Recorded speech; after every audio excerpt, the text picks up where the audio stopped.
Ano ang di inaasahang at malungkot na pangyayari na nagtampok sa isang nanalong PCSO Lotto mula sa Antipolo na nanalo ng 19.6 milyon noong Oktubre 2002? A. Ang nanalo ay dinukot kinabukasan matapos tanggapin ang premyo. B. Ang asawa ng nanalo ay pinatay sa isang holdapan. D. Sinasadyang nabunyag dahil sa pampublikong anunsyo ng PCSO. C. Ang nanalong tiket ay nawala at natagpuan ng isang estranghero na kumuha ng premyo. At D. Ang nanalo ay nag-donate ng lahat ng pera sa charity at matapos ay niloko ng charity.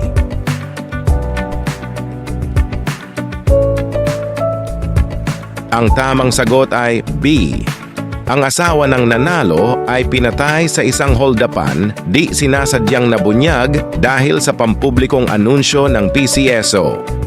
Sa isang nakakalungkot na pangyayari na kumawala sa bansa noong 2002, ang asawa ng isang nanalong PCSO Lotto ay pinaslang sa kanilang tahanan sa Antipolo matapos ang isang holdapan.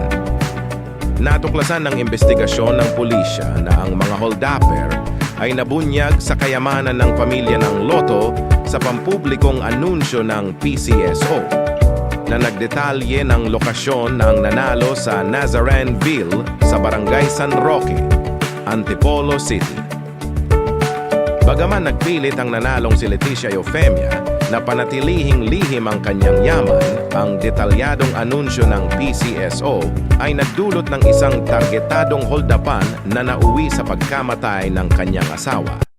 Ang pangyayaring ito ay nagbigay daan sa isang usapan tungkol sa kaligtasan at privacy ng mga PCSO Lotto winners. Pati na rin sa mga pamamaraan na ginagamit ng PCSO upang ipahayag ang mga panalo na siyang nagtulak sa PCSO na pangalagaan ang privacy ng mga PCSO Lotto winners.